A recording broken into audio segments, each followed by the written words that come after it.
La pregunta 1 mide la perfección del poema, la pregunta 2 mide su importancia, y una vez estas preguntas han sido contestadas, si la medida de perfección del poema se coloca en la horizontal de una gráfica... Keating, ¡Silencio! nos obligaron a firmar a todos. Tiene que creerme, es verdad. Le creo todo. ¡Márchese, señor Keating! No fue culpa suya. Siéntese, Anderson. Otra inconveniencia suya o de cualquier otro y le expulso de la escuela.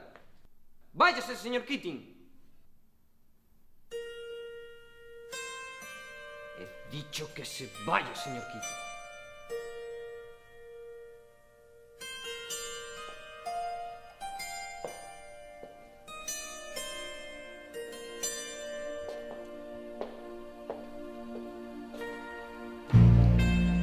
Oh, capitán, mi capitán. Siéntese, señor Anderson. ¿Es que no me oye? ¡Siéntese! ¡Siéntese! Se lo advierto por última vez, Anderson. ¿Cómo se atreve? ¿Es que no me oye? Oh, capitán, mi capitán.